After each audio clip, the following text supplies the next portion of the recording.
बहुत कम टाइम बचा है। बच्चे सब निराश होकर उदास होकर कमेंट करते हैं सर कुछ भी तैयारी नहीं हुआ है, कुछ ऐसा ट्रिक बताएं जिससे 400 प्लस नंबर लाने के लिए तैयारी हो जाए। क्या पढ़ें ना पढ़ें सर, कुछ भी समझ नहीं आ रहे हैं, आप ही कुछ करें सर, बच्चे लोग परेशान हैं। अगर आपको भी 400 प्लस नंबर लाना है या फिर 95% मार्क्स अचीव करना है तो आपके लिए ये वीडियो है। क्योंकि टीचर का क्या काम होता है पता है?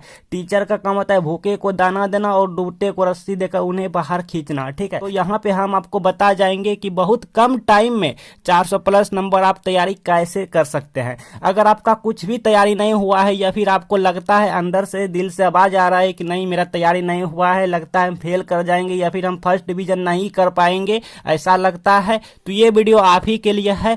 अभी जितना टाइम बचे हैं उतना टाइम में आप 400 प्लस नंबर ला पाएंगे इस वीडियो को एंड तक देखने के बाद। क्योंकि एग्जाम का टाइम आ गए हैं, जैसा कि आपको मालूम है एग्जाम का टाइम आ गए हैं। क्या पढ़ना है नहीं पढ़ना है इस पे डिस्कस करना होता है। क्योंकि देखिए पढ़ने का तो बहुत चीज पढ़ा हुआ है, समझ रहे हैं, उधर नोटबुक पढ़ा हुआ है, क्वेश्चन बैंक पढ़ा है, मॉडल पेपर पढ़ा है, किताब पढ़ा है, सर का जो कोचिंग आप पढ़ते हैं जहाँ पे सजेशन वहाँ पे नोट्स दिया हुआ है। लेकिन क्या पढ़े ना पढ़े कुछ समझ नहीं आ रहे हैं। कहाँ से क्वेश्चन एग्जाम में पूछे जाएंगे, कहाँ से नहीं पूछे जाएंगे, हाँ ये सब आपको मालूम करने होंगे। क्योंकि आपका एग्जाम आ गए हैं, ठीक है, सिर्फ पढ़ने से नहीं होगा, वो कहते हैं ना हार्ड वर्क करने से नहीं होगा, अब स्मार्ट वर्क करने होंगे, दिमाग लगा लगा के पढ़ने होंगे कि कौन सा क्वेश्चन पढ़ें जो कि एग्जाम में आए। मैं हमेशा कहता हूं कि बच्चे कम टाइम में पढ़ें वही जो आए एग्जाम में काम। तो आपको क्या पढ़ना है, सबसे पहले चैप्टर का जो मोस्ट इंपॉर्टेंट क्वेश्चन है या फिर मोस्ट इंपॉर्टेंट चैप्टर है, मोस्ट इंपॉर्टेंट चैप्टर ही कहिए, जी हाँ, मोस्ट इंपॉर्टेंट चैप्टर कहां से मिलेंगे, कैसे पता चलेंगे कि कौन सा चैप्टर मोस्ट इंपॉर्टेंट, ये इसी वीडियो में मैं बताऊंगा। ठीक है, मैं आपको इसी वीडियो में बताऊंगा कि कौन सा चैप्टर आपके लिए मोस्ट इंपॉर्टेंट है, कौन सा चैप्टर से एग्जाम में क्वेश्चन पूछे जाएंगे इस बार। ठीक है, ये मैं आपको बताऊंगा। आप थोड़ा सा रुक जाइए वीडियो पे, उससे पहले हम आपको कुछ टिप्स ट्रिक कुछ तरीका बता दूं जिससे कि आप 400 प्लस नंबर लाने के लिए एलिजिबल हो जाएं। उसके बाद हम इसी वीडियो में आपको बता दूंगा कि आपको कौन सा चैप्टर पढ़ना चाहिए, कौन सा चैप्टर स्किप करना चाहिए। नंबर 2 में है, ज्यादा नहीं है, बहुत ही कम है, बहुत ही कम है एंड इजी है, इसे हर कोई बच्चे फॉलो कर लेगा। देखिए नंबर 2 में कोचिंग क्लास में जो आप पढ़े हैं उसे रिवीजन करें। जी हाँ, बहुत से बच्चे यही मिस्टेक कर रहे हैं, कोचिंग क्लास में आप जो भी पढ़े हैं उसे रिवीजन करें क्योंकि पढ़ने का टाइम कम है। जी हाँ, अब पढ़ने का टाइम कम है, रिवीजन करने का टाइम ज्यादा है। आपके सामने बहुत से नया नया क्वेश्चन आते होंगे, आप उसी में लग जाते होंगे, बट रिवीजन नहीं करते हैं आप, जिसके कारण से बहुत से क्वेश्चन सर के द्वारा पढ़ाए गए आप छोड़ जाते हैं। हाँ, क्योंकि सर मोस्ट इंपॉर्टेंट क्वेश्चन पढ़ाते हैं, तो इसीलिए आपको रिवीजन ज्यादा करना है और नए नए क्वेश्चन पे कम ध्यान देना है क्योंकि आपके पास टाइम बहुत ही कम है।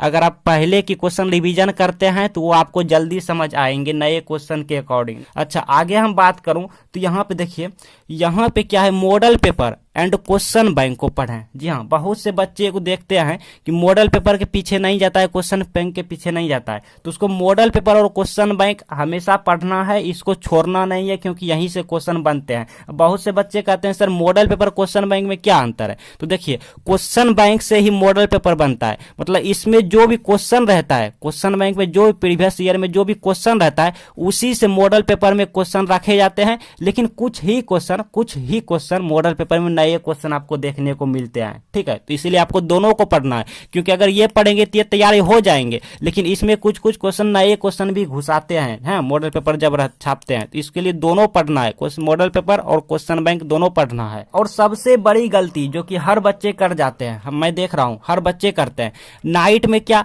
11 बजे तक सो जाना है। जी हाँ, बहुत से बच्चे गलती करते हैं कि वो 1 बजे 2 बजे 3 बजे रात तक पढ़ते रहते हैं, तो ये सबसे बड़ी गलतियां। 11 बजे तक सो जाना है, 4 बजे जगना है, सुबह 4 बजे सुबह से लेके 7 बजे तक पढ़ना है, कंटिन्यू पढ़ना है।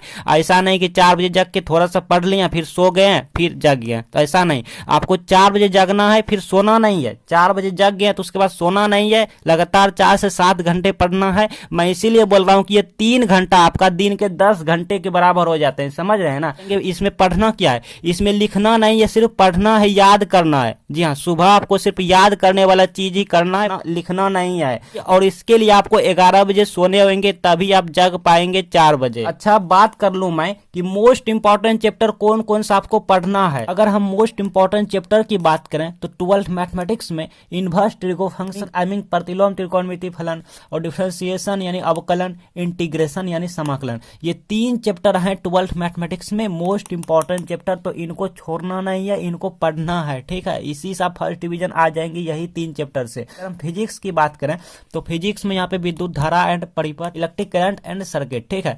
और 2 में है चुंबक यानी मैग्नेटिज्म, और 3 में है प्रकाशिकी यानी ऑप्टिक्स, और 4 में है आधुनिक भौतिकी यानी मॉडर्न फिजिक्स, ठीक है। ये 4 चैप्टर आपको पढ़ना ही पढ़ना है। 12th फिजिक्स की बात करें तो मोस्ट इंपॉर्टेंट चैप्टर है। अगर हम 12th केमिस्ट्री की बात करें तो देखिए यहाँ पे जो कि फिजिकल केमिस्ट्री होता है, देन यहाँ पे इनऑर्गेनिक केमिस्ट्री होता है, देन यहाँ पे ऑर्गेनिक केमिस्ट्री होता है। 3 भाग होते हैं, ठीक है, केमिस्ट्री में, 12th केमिस्ट्री में। तो यहाँ पे आपको 12th केमिस्ट्री में यहाँ पे विलयन पढ़ना है, सॉल्यूशन चैप्टर, और यहाँ पे वैद्युत रसायन यानी इलेक्ट्रोकेमिस्ट्री, ठीक है। और यहाँ पे 3 में आपको पढ़ना है रासायनिक गतिकी यानी केमिकल किनेटिक्स, ठीक है। और अगर हम इसकी बात करें, इनऑर्गेनिक की बात करें तो तत्वों का निष्कर्षण के सिद्धांत, जिसमें लोहा आते हैं, अमोनिया आते हैं, जिंक आते हैं, ठीक है, ये सब पढ़ना होता है। अच्छा, और यहाँ पे P block and D block, बस इतना पढ़ना है आपको। 3 चैप्टर इसमें मोस्ट इंपॉर्टेंट है, इसमें भी 3 चैप्टर मोस्ट इंपॉर्टेंट है, इसमें भी 3 चैप्टर मोस्ट इंपॉर्टेंट है। हम ज्यादा नहीं देते हैं। देखिए अल्कोहल, फिनॉल, ईथर, ये सब आपको पढ़ना है, ठीक है। चाहे मॉडल पेपर, क्वेश्चन पेपर, एक बार बुक रिवीजन जो आप जहां आप क्लास कोचिंग किया है वहां पे पढ़ाए होंगे, तो वहां से आपको रिवीजन कर लेना है।